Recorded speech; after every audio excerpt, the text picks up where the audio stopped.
Good morning, everyone, and welcome to episode 4 of 6 vulnerable conversations between two women. And it makes perfect sense that the rain is pouring down where I am just as I say that, because this is going to be a super rich conversation. Me and Jamie were on the line a little bit earlier, getting so excited to dive into this topic together. So for those of you who are joining us for the first time, this is 6 vulnerable conversations between two women where we explore aspects of culture and connection and intimacy and relationship that, truth be told, all of us genuinely want to be having, but haven't really been given a framework for how to have these open, vulnerable, connected dialogues. So Jamie Elizabeth Thompson and I are both intimacy, relationship, desire coaches who are here to open up this conversation and hope that you will join in the second part of the conversation with your thoughts, your questions, your curiosities. So in the meantime, today we are going to be talking about cultural taboos for women's sexuality. So we are going to start to explore what is a taboo and what taboos specifically exist for women. Why is it so important for us to be looking at these taboos and starting to dismantle them? And how can we actually have these super important, super dynamic, super rich conversations with our partners and friends and lovers in such a way that we are received and heard, and also learn how to handle rejection in that process. So Jamie, thank you so much for being here today. How are you? I'm doing really well, really excited about today. Beautiful. Well, the first question I'd love to ask you to just kind of give a framework for the rest of our conversation is, what do you consider a taboo to be? So for me, taboos are anything that are not anything that's in the shadow, anything that's not allowed to be okay. So, getting married and having sex with your partner and having babies is not a taboo. But having sex with someone or multiple people before you're married, to some people is a taboo. To some people it's not. I think it's very subjective depending on what our interpretation of what is wrong and what is right is. And taboo inherently comes from the dualistic perception that there is a right and a wrong, and the taboo is the creeping over the edge into the wrong. And there's obviously a world of wrong, and taboo can be anywhere, kind of flirting with that line. I really love that. That piece around taboo implies that we're going into a dualistic, that there is a right and that there is a wrong. Yeah, it's a great place to explore. And I guess what I'll add on to that is a taboo, similar to what you said, is like, I remember looking up a dictionary definition in Webster's dictionary, and it said a taboo is something that has been known to have magical powers, which was such an interesting thing to see in the dictionary, because I found that a taboo is something that has a lot of power, and simultaneously there's a lot of fear associated with touching that thing, and a lot of shame around any desire to have a connection with that thing. And similar to what you were saying, taboos can be different for different cultures. Like, for example, an interesting taboo for many spiritual communities is money. So the desire for money is a taboo thing in many spiritual communities. Anger might be a taboo for a lot of people. To be able to express anger is something that's taboo, and actually find goodness in the expression of anger. So that's what I would add to that. Yeah. Do you want to add something to that? Well, I love the piece of the dictionary defines it as touching magic. That's so interesting, and I feel like that's really what we want to uncover today, is how can we dive into the taboo in such a way that creates integration and transmutation into our lives, so that there's more aliveness, more turn on, more magic that we are giving permission and approval for. Totally.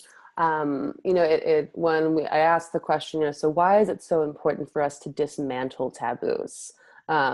Last year, I was writing a lot very outwardly about my sexual experiences, very kind of like in your face, like talking about like experiences and like anal sex and just like things that have so much charge around them, because I felt such anger around the taboo that exists around women fully claiming their sexuality, that I just wanted to create a space where I could just talk about anything. And I remember coming to this place of like, oh, to dismantle a personal taboo also dismantles its power over you. And it makes me think of for those of you who love Game of Thrones, to me, this is a really excellent example of dismantling a taboo. So there's an imp, there's like a little person who gets a lot of shit from everyone around him for being a little person.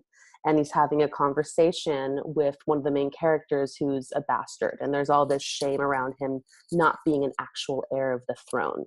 And the imp was like, listen, the only way that you can dismantle, the shame that this word has over you is to totally claim it. And it's the same thing with our own taboos, the places where we have shame, like for our sexuality. It's only when we don't claim it and come into full ownership over it that it can have power over us. So that's been a place that I've been exploring a lot with taboos, and I'm curious what your thoughts are, Jamie. Yes, I love this claiming, and I actually want to dive into that a little bit, because there's claiming, and there's self permission, and then there's owning it, and then there is a subtle thing that can happen where there can be also an indulgence and an outward like an outward need to really get something from the external world, some kind of approval. And we talked about this a little bit with part of the reaction to feeling caged is to rebel, and is to even become compulsive and impulsive and wear it around. And I see this a lot, and I've lived it as well, of not wanting to be in this puritanical box necessarily that I grew up in. So I'm just going to be a fully sexually liberated woman. And that for me actually created a greater distance between the truth of my true sexuality and a greater self-abandonment than for a period of time than I even had initially. So it was a part of my journey, but I see a lot of people going through that, where it's like, and it doesn't necessarily mean posting naked pictures on the internet means that you're doing this, and it can be a part of that. It doesn't mean that sleeping with people or exploring polyamory or any of that, it doesn't necessarily mean that we are diving into this like external validation place, but it can. And I feel like many times what we are actually looking for in the outside world is a self-validation for our own sexuality.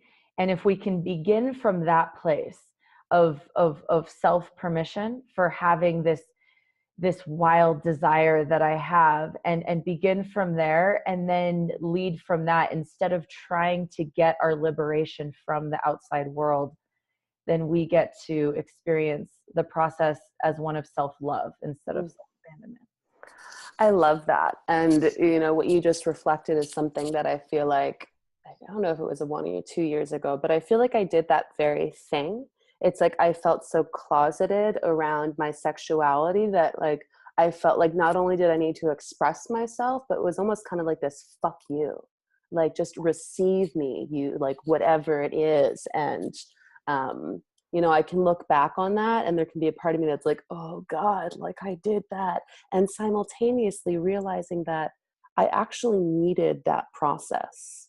Like, and maybe it could have taken form a different way, but, you know, like for example, like, let's say someone's reflecting right now and being like, oh fuck, like that's what I'm doing right now. It's like there's a calibration process. If we've spent a very long time like polarized on one end of the spectrum, one of the most organic ways to find the middle ground and the calibration is to like explore the other polarity.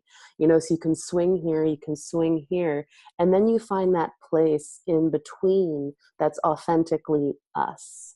So again, like if one message can be conveyed, like at least for me throughout the course of this entire conversation, is that the release of shame for our process and the experiences that we have is one of the most important things that we can do for our growth, for our healing, for our joy, and definitely for dismantling taboos. Absolutely. I mean, I went on a similar process, and there was definitely a really big fuck you, specifically to religion for me, and I thought, and I think that my message around this is, if we're doing it because of something outside of ourselves, then, you know, allowing that to be a mirror back in, and just continue to look at like where is this coming from, and just to be aware, not like there's anything wrong, but just noticing along the way. And like Arielle said, it's like there is a pendulum and it goes back and forth, and then we can find this like our natural rhythm with it, that's from an internal place, instead of from a, oh well, you know, fuck you for telling me that I can't be a sexual being, and then oh no, now I'm shameful because I went too far.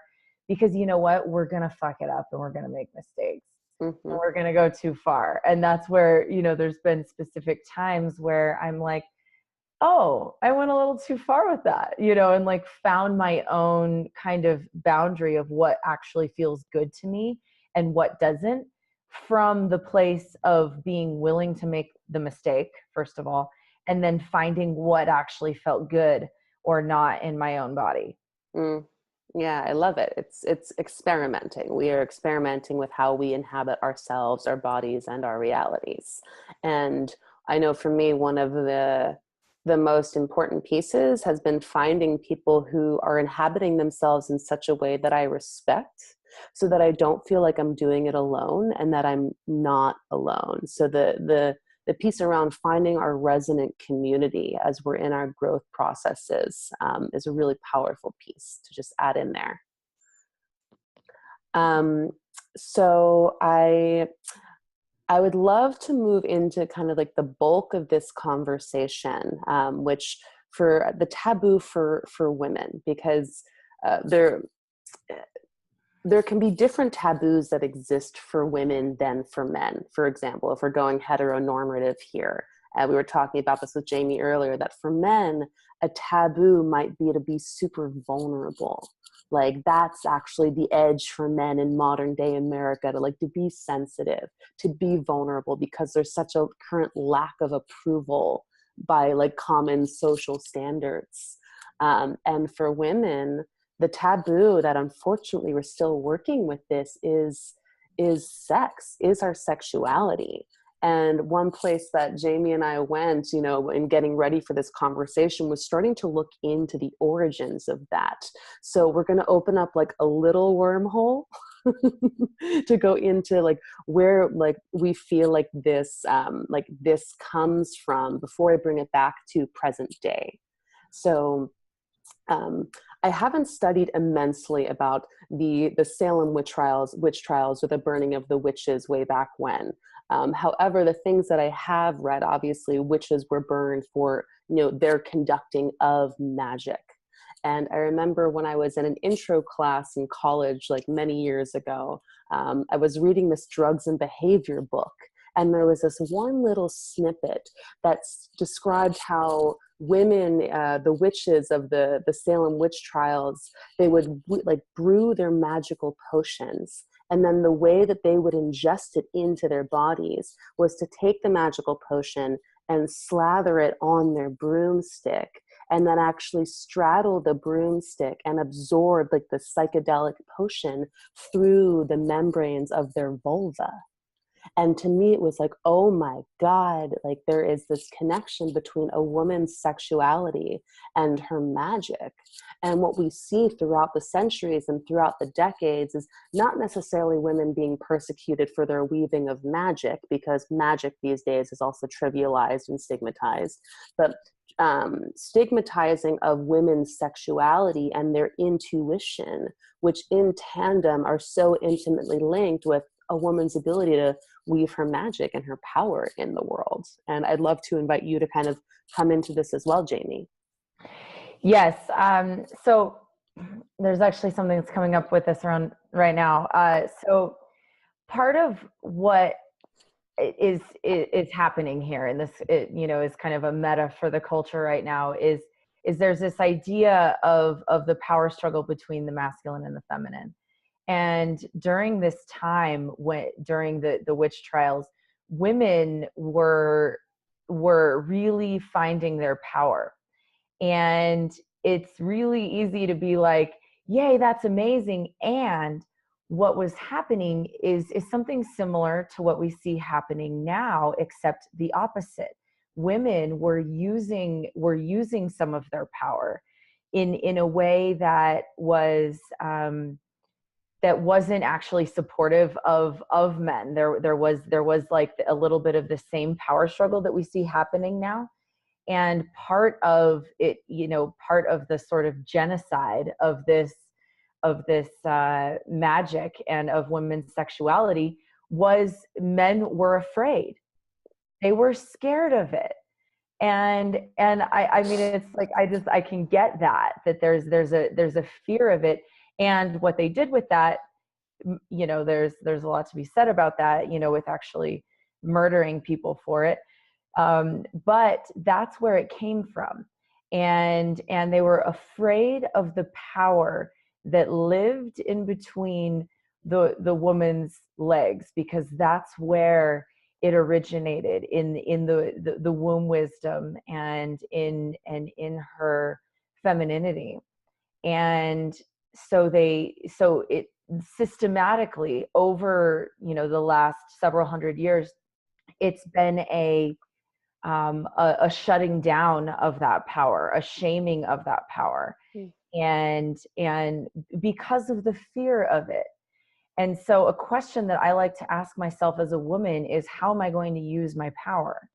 Am I going to use it to manipulate? Am I going to fall into the sort of trap of wanting to get my power back? Or am I going to ultimately allow it to lead and facilitate greater growth and love and experience and fun and, letting go of these taboos? Beautiful. And like, here's where the circle comes in, because I remember asking myself this question several years ago, or like, why am I so afraid of my power? And I was like, oh, because I don't trust what I'll do with it. And what I realized is that, okay, so in order to trust myself, I need to start finding approval for all of the things that I desire, but currently judge or hold shame for.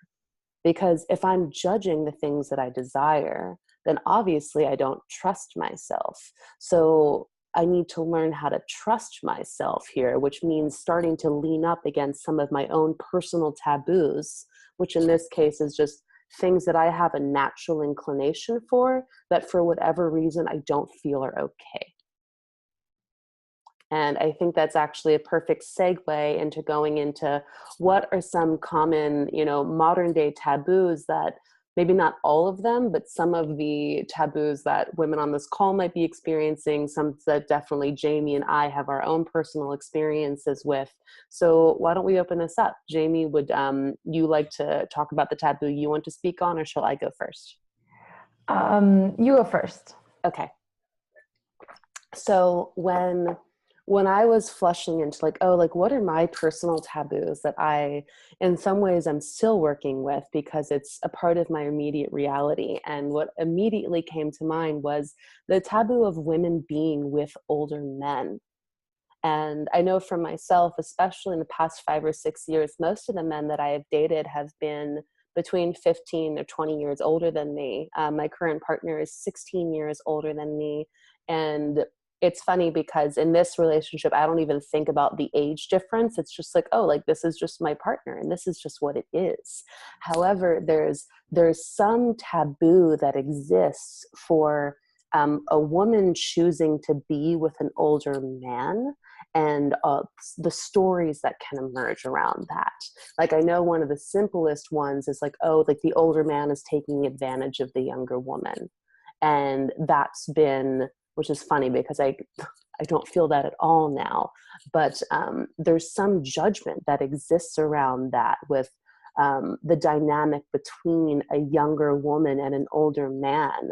And it's funny when I think about it that my actual current edge, oh, there was an echo for a second, at this point is actually being with younger men. And I find that I feel a lot safer with older men. Like I trust older men more for like, not for some reason, because the culture that we live in like doesn't really teach people our age. I'm 30 right now, how to have real intimacy and real connection. So there's something about, oh, like I actually trust older men because there's more time put in. There's more there's more depth that I tend to find, which is kind of an edgy thing to say.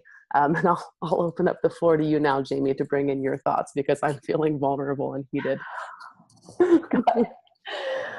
So well, it's interesting because what I'm hearing is, and I love that this is happening in real time, because it's like what I'm hearing is you expressing what your desire is. And then there's like this kind of automatic thing that happens that's like, wait, is it okay to want this and to want this out loud? Is it okay just to be like, I think older men have more depth in my experience and that's what I want?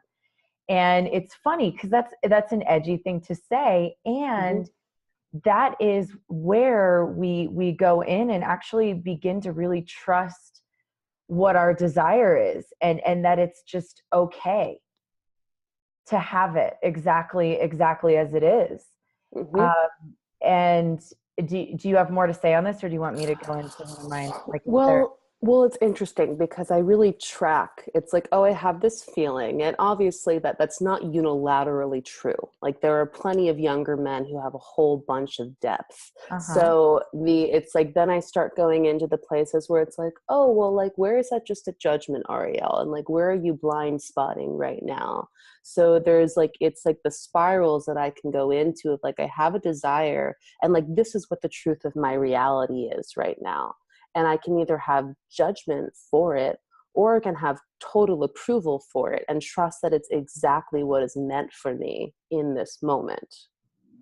And I think that's key, because we don't really know what something is until we go right into it, roll around in it for a while and face it, right? And I feel like at that point then we can almost recalibrate. But I feel like, especially as, and this comes up for me too, especially as someone who has done a lot of work in my own just personal life and sexuality, I will go into the analysis of why I'm doing something before I fully just go into it. And the analysis is never the same as the experience. And so when I fully go into it, then there's a like an understanding that occurs. I mean, an example of this for me is being with a woman. One of my big taboos is it, 2 years ago, I entered into a relationship with a woman, like a committed relationship. And it was the first one that I had ever had. And I had no idea what I was doing there. I didn't, it's like, it was not a logical, conscious choice of like, oh, this is something I want to do. It just felt like the thing I needed to explore. And coming out on the other side of it, I'm no longer in that relationship. It it shed light on so many things that I had needed to learn by being in that exact experience that I could not have learned from a book. I could not have learned from analyzing why I would want to be in that experience. It came from the actual experiencing of, and it's shocking. It's shocking to me, the level, what came out of it for me. Mm. And there was, and it's interesting because I wonder if it's also similar for you with this, with older men. For me, it was about approval for my feminine, and from another woman, I was able to explore my own femininity and experience so much approval because I didn't have the projection that I had with men that wasn't present. So I could go fully into a completely new place without this sort of fear of being judged for it. Mm. And it was so valuable because now on the other side, I'm with men again now. And it's I am so different in relationship. My experience of myself in relation to men is so different because I don't have the experience of needing approval that Mhm. I used to. I mean, there was a cut of that was still present. There was a cut of feeling like I wasn't enough, Mm. and like an apology, and there was like a competition happening. I mean, there was so many layers of things that were exercised through just trusting the desire and going fully into the experience. Mhm. Yep. Oh, and that's I really appreciate the whole like analysis versus experience, because that would, it's like that's a way that we can kind of keep one foot out the door of like fully immersing into the exploration of our experience. And that's the place that I find myself right now, like really allowing myself to go and being like, you know what? Like this guy might not be the person that I'm going to spend the rest of my life with and all of these things. But with all of that being said, can I suspend belief and allow myself to fully be a yes, to fully be here right now and see what's available when I don't have my heels dug into the sand? And it's a powerful place to be in. I know you've talked about this before, kind of like being able to embrace the impermanence of things and act as though like, and it's here right now, and I'm going to be a full yes while it's here. Yes. Mm, Yeah, absolutely. beautiful. Well, I'd love to hear, you were sharing a bit of before about your experience of sharing your personal taboos in relationships. So we've spoken a lot about what taboos are and how they can show up for us as women and just human beings in general. So how do we actually go about this process of dismantling them? Because it's not a one-man show or a one-woman show. Like, to dismantle our taboos, we actually need to go into the practice of like being open about them with another human being. So I'd love for you to share a bit about that. Yes, yes. So I had an experience in my early 20s where I shared, and I'm going to say what it is too, because I feel like it's one of my favorite kind of taboos. It's not taboo for everybody, but I have always really enjoyed having sex on my period, Mm. and I love it. It's actually a time that I really enjoy sexual experience. And I had a boyfriend that I said, it was during I essentially got my cycle while we were making love. And I was like, oh yeah, this is super hot. And I was really turned on by it. And his reaction was, um Oh, no, no, no, no. And he like got up and left the room and, you know, stopped the interaction, was like, yeah, I'm just not into that. And so, you know, I mean, Mm, it was like, okay. And it was something that I didn't have the skills. I wasn't resourced enough in myself to like handle it and really bring forth my vulnerability about it. So I did this thing where I shut down and said, "Oh, that part of me is not okay." And that was not a decision that he made for me. That was a decision that I made for me. mm, And I ended up systematically, I mean, I can look back and see it now. I did not know it at the time, but I systematically began cutting off the more edgy taboo parts of myself. mm, And this person was a little more vanilla than I was. You know, I mean, he had what he thought was taboo was a lot larger of a pool than I did.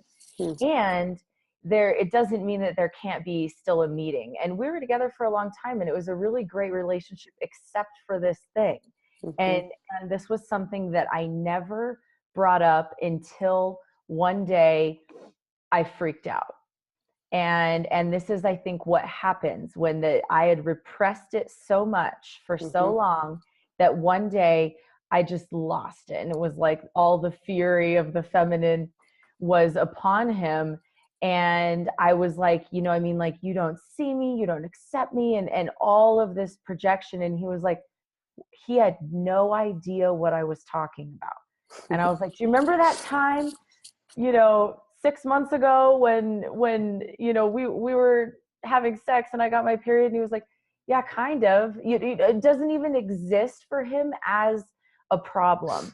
And so I bring this up because when faced with something like this now, I feel like there are a few elements that I bring in, and the most important one is vulnerability, mm, and really bringing in like the sting, you know, and bringing in the vulnerability of like, oh wow, I just felt really shut down, you know, like I'm feeling like my sexuality is shutting down now, and actually bringing that up as a conversation, with also taking responsibility for that. That's my shutdown.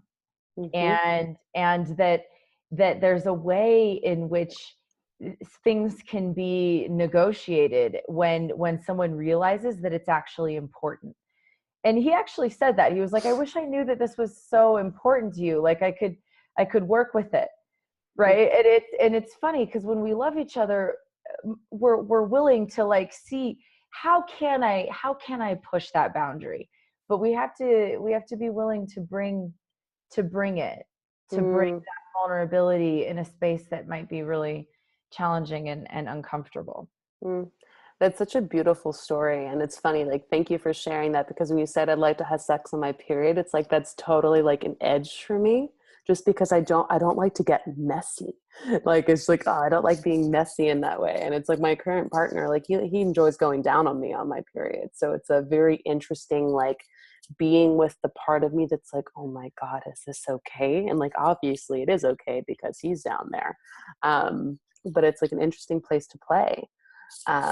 And what the other piece you were sharing is how, we can feel like we're not allowed to say these certain things in our relationships because we know that we would be totally rejected and totally made wrong. But the problem is when we hide these things, often we're not even hiding things based upon what's true, but we're hiding things based upon our projection of how we believe a person will respond. And what winds up happening is we build these relationships based upon, oh, like, I'm not allowed to say this because he won't be okay with it, or I'm not allowed to say this because she won't be okay with it. And then we can get to this breaking point when in reality, if we were just transparent in real time about the things, it might actually be that we both have mutual desires. I believe this is one of the leading causes of infidelity Mm, and cheating, is having desires that are that we feel are wrong in some way that we don't share. And I have seen it in couples that I've worked with, where there's this something that they really have a desire for that's super edgy to share, because wanting and being seen in wanting is super vulnerable. Mm-hmm. So it's edgy to share, and it's easier to separate and say, no, you're the one I love, and so I'm going to go just, splatter my desire all over this stranger because they are, because then I know that I'll still be loved by you when I come home. Mm-hmm. And I don't want you to reject me. I don't care as much about them because that's not as close.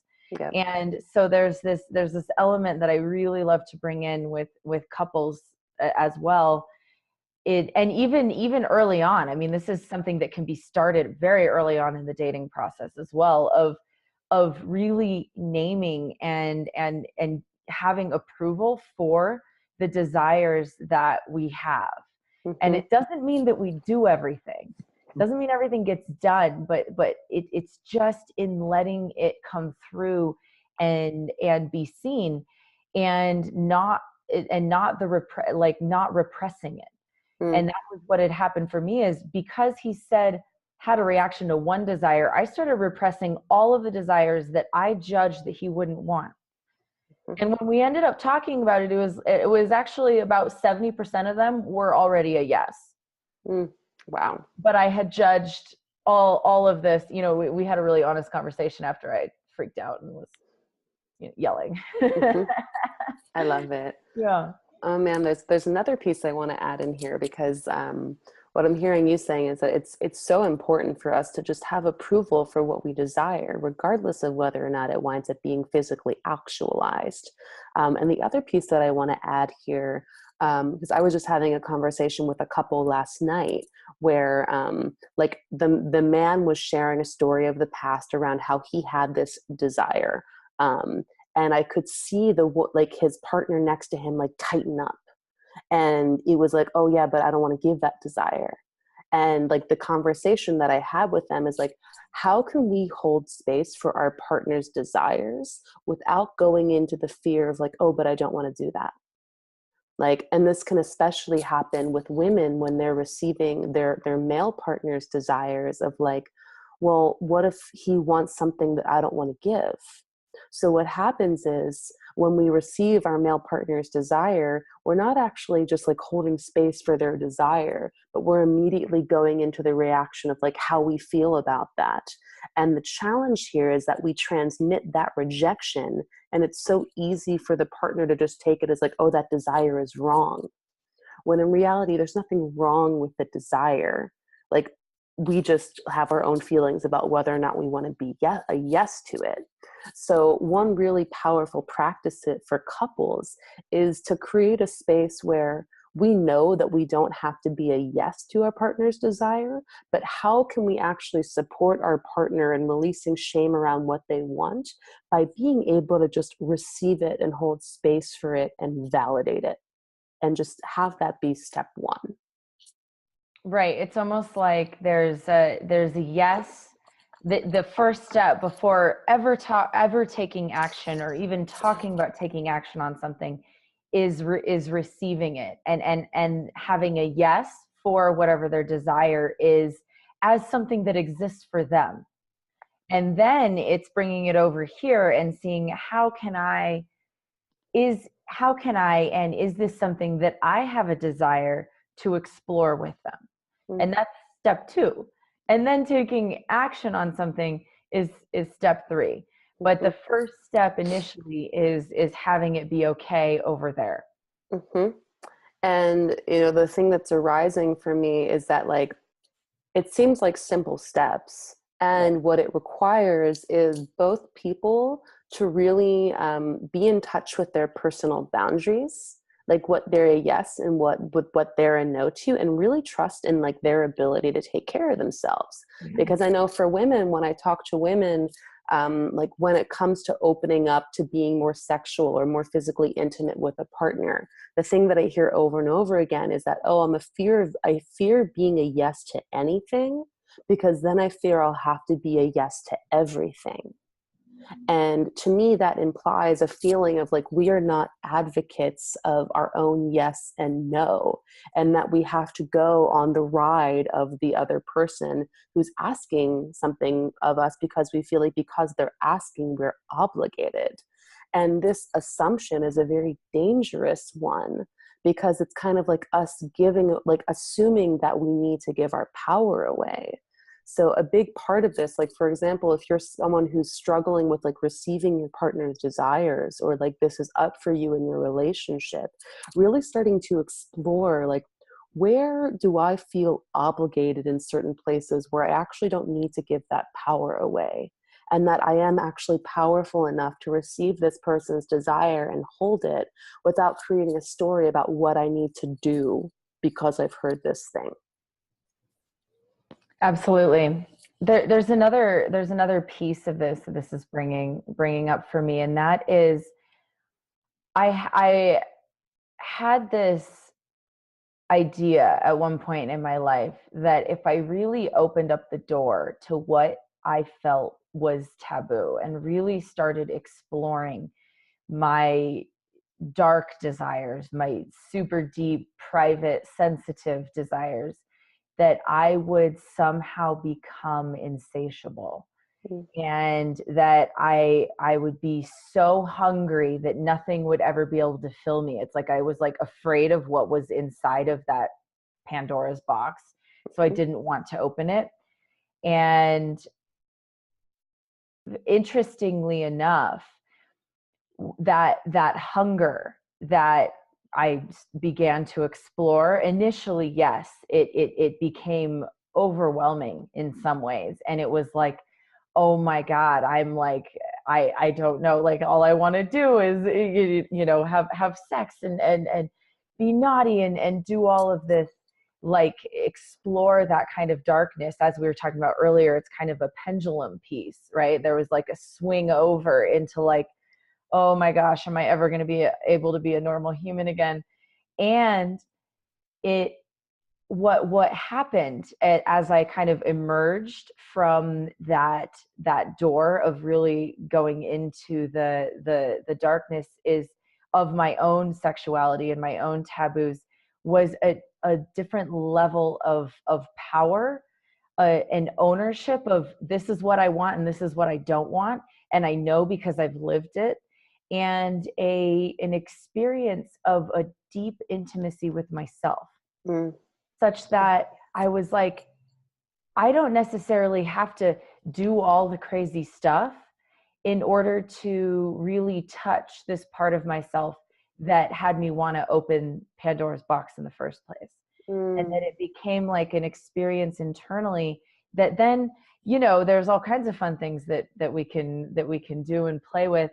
And there's a lot of approval that I experience now for having what I might perceive as weird, dirty, strange desires, and giving myself the permission to really explore them feels really good. And I've seen in partners how it also gives them permission in a way that they're so grateful. And I think it's one of the greatest gifts that we can really give to one another is like, I give you permission to explore and to experience all of your taboo and all of your darkness, and I'm here.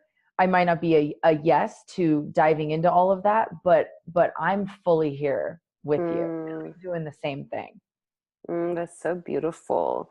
Yeah, like the image that comes to mind, and we talked about this a little bit earlier, is like, we have this like huge capacity for desire because it's our life force. Our desire is that which propels us to our destiny in a way. Like when we're really tapped in, like our desire is a compass for like, where am I supposed to be going in my life, and like what is available to me. But unfortunately, we live in a culture that's kind of made a taboo out of desire. And as a result, we have like these water hoses full of desire that we've like pinched.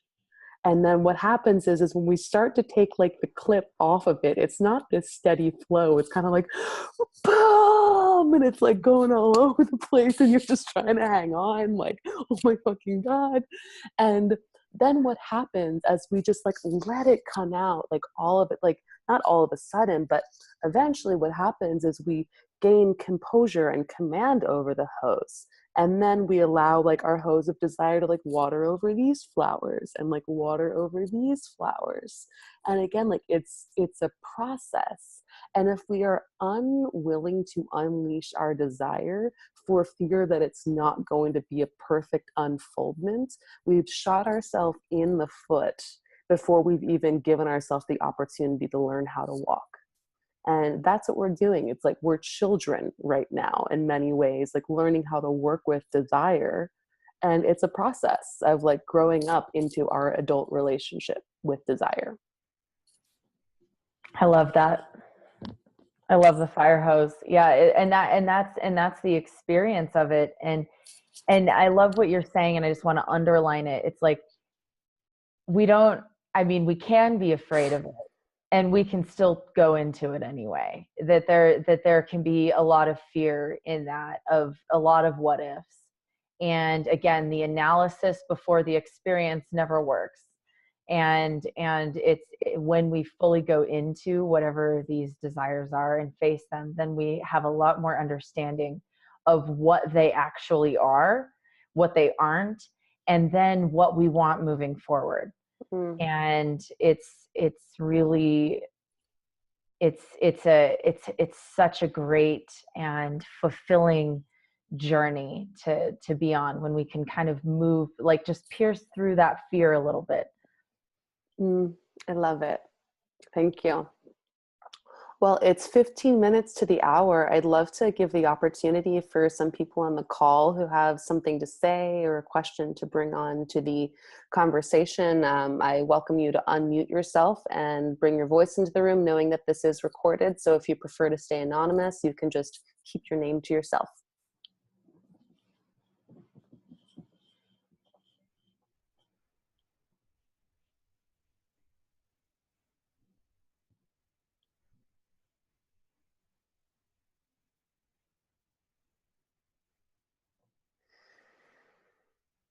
Who's going to be the first one? I know you guys are all kind of like itching to just be a yes right now. I know there can be, I know I'm just checking in with my body, like talking about this brings up so much. And I just want to hold some permission and approval for that. If it's like, whoa, I'm just kind of sitting in like, this is a lot, and that's okay. And it can even be healing to say that, if that's what's so. Hmm.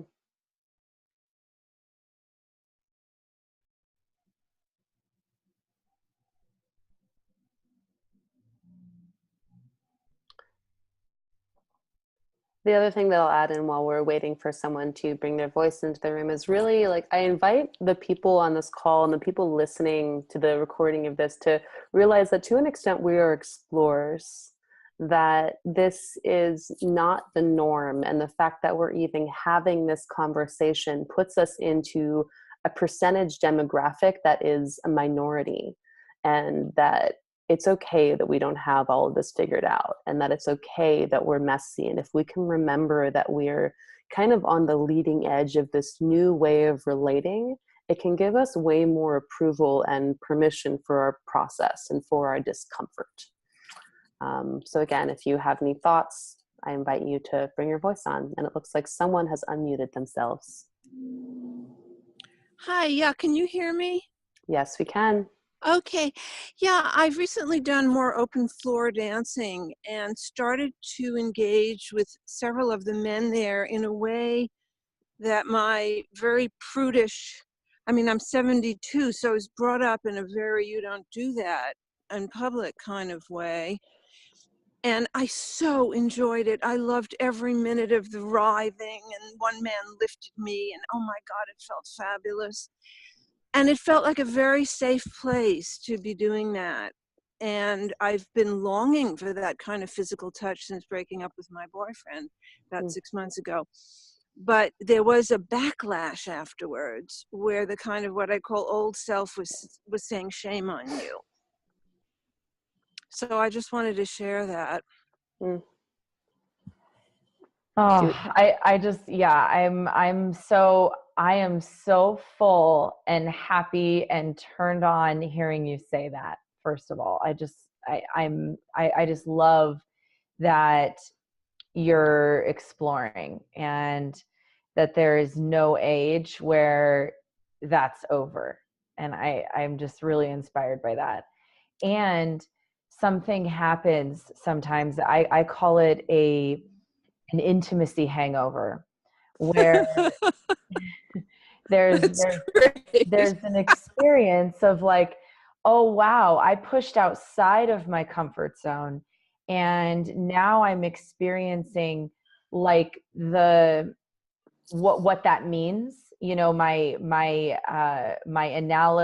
analysis is coming in, and I'm making meaning about what that means about me.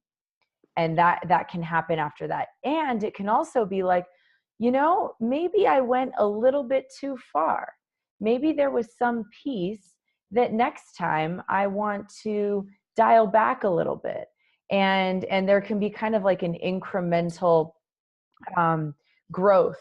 And it's kind of like the fire hose that Arielle was talking about. Sometimes I feel where we, you know, when we turn the full fire hose on, I know when I turn my full fire hose on in a new way, and it sort of runs away with me, I'm like, you know, grasping for, you know, the table and like the ground and like trying to find myself again, because my identity is actually reorienting. And so it's something to kind of be aware of. And yay for you for having that experience. And it's always a process of calibrating to like, what level feels really good for me to be intimate and explorative, and then what does it feel like the next day, and just kind of sitting with those emotions and finding the place that really works. Yeah, no, that sounds like great wisdom. Well, one thing I'm finding really useful is when that shame voice comes in, I'm just saying, don't mess with me. Well, and because it felt like the most natural thing in the world to be doing that, dancing with these men. I mean, it was just such a beautiful dance. That's all I can say. Just a kind of, and one of them was married, wearing a wedding ring. I mean, this just goes so beyond my suburban Long Island, you know, everything. But it felt so right in that confined space. Yeah, it's interesting. I'm connecting with more and more people who are doing conscious dance work, and really seeing how this is such a powerful place for us to work with our desire and our impulse and boundaries in a way that we can bring our sensuality and our life force out, knowing that it's in a container where it doesn't have to lead anywhere else other than a dance. So it's such a beautiful place to practice. Yeah. Well, thank you both for the honesty that you're bringing to us, and the openness, because gosh, you know, when I was growing up, there was no opportunity to talk about any of this. And so it's just fabulous what's happening. It's so empowering. Thank you so much. Thank you. Is there anyone else who'd like to speak up?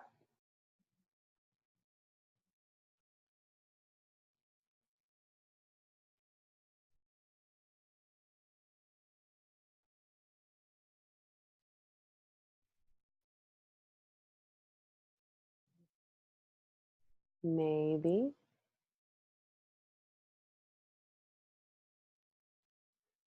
One other thing, while you're feeling into if you want to bring your voice on the call, one other thing that the woman who just spoke arose in me is that, you know, these voices that, you know, oh, like I've done something wrong. So much of this, it's not that we've actually done something wrong. It's just a script that's been running so long that it's just like the habit. And I know for me, this is like still an area of growth where it's like my inclination as an explorer and, you know, devotion to this work is like, oh, when there's a negative story, I just want to go deeper into like what's beneath it. And sometimes it's as simple as, you know, it's a neural pathway that's been grooved in over and over again, and it's just time to create a new neural pathway. So sometimes the simple thing is just like taking a step to the side as opposed to going deeper, which means creating a new belief and just ingraining it as the new norm. Because when these beliefs have been holding us for 10, 20, 30, 40, 50, 60, 70 years, it's not even that like, oh, this is true and why this exists. It's just like, that's what's familiar. So a big part of this is like choosing different belief systems and like creating new consistency into running those scripts in our minds, in our bodies. And on the other side of that as well, I think that's really important. And there's something with blowing ourselves out when it's like sometimes growth is small and incremental, and there's a way in which we like having awareness around blowing ourselves out. For example, I know, you know, one time I wanted to have a threesome, and so we just went and did it, my partner and I, and it was not calibrated, and we weren't ready. Our system was not, both of our systems were not ready to hold all of that energy, because we didn't do so with a sense of care and awareness around it. And it's something that I see a lot when in the sexual liberation movement is like, just go do it. And yes, you will create new neural pathways in doing that. And there's a way to really check in with the internal system of like, is this going to fully blow me out? Or is it just going to push my boundary a little bit in a way that actually feels healthy? Mm. So it's kind of holding two things that might seem polar opposite, and having awareness around what's going to have longevity and what's going to bring growth in a way that my system can handle. Mm. And then sometimes you fuck it up, and that's okay.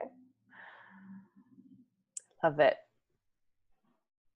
All right, we have 5 minutes left. Anyone else want to bring their voice onto the call?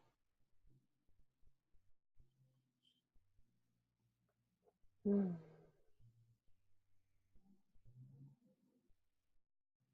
once, going twice. Okay, are there any parting words that you'd like to bring onto the call, Jamie?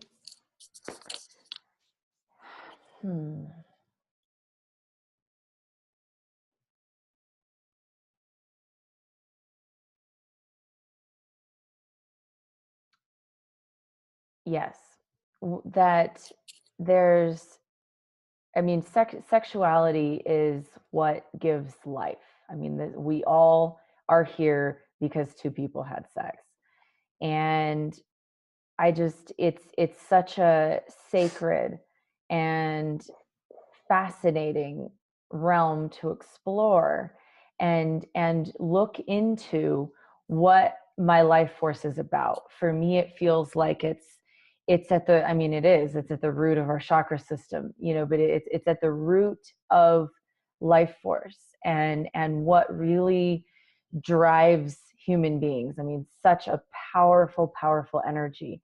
And we are being driven by it, whether we know it or not. So bringing awareness to what is actually driving me. What does my sexuality look like, taste like, feel like, sound like? And really bringing the senses into it and bringing attention into it and creating it, using it consciously instead of unconsciously, because it is driving. Sexuality is the most powerful driving force that exists in our world. And it's really, it's such a valuable exploration to really tune into. Mm, beautiful. And I mean, the piece that stands out for me is, saying that sexuality is sacred, and like our desire and that our sexual impulse is actually one of the purest things. It's such a shame in some ways, because modern culture has kind of like smeared sexuality with like a lot of stickiness, like a lot of things that don't feel good. And at our core, like, our sexual energy is our creative energy. It's our life force. It's the thing that like drives us to create. So how can we come back to this baseline where like desire, like when we're connected to our body and when we release shame, our desire and our natural impulse is one of the most like beautiful, pure, organic things that we could connect to. So how do we strip all of the shame, all of the taboo, all these things away that like just make us feel shitty and disconnect us from like the purity of who we really are and our ability to create that for ourselves? And I feel grateful that we are in a space and a time where we as human beings and we as women can be having these conversations and be received, because it was not always so. And I love being reminded of that. So thank you everyone so much for tuning in. We'll be back again next week at 10 a.m. Pacific Standard Time for our 5th episode of 6 Vulnerable Conversations Between Two Women. Jamie, how can people get in touch with you if they want to learn more about coaching or your other offerings? The best way to reach me lately, I found, is my personal Facebook, which is facebook.com/Miss Jamie, Jamie Elizabeth, and just Miss Jamie Elizabeth for my personal Facebook. And then my website is also relationshipflowstate.com. Thank you. And for those who are interested in learning about my coaching work and offerings, you can visit www.ariellebrown.com, ariellebrown.com. Have a beautiful day, everyone, and we will see you next week, same time, same place. Bye.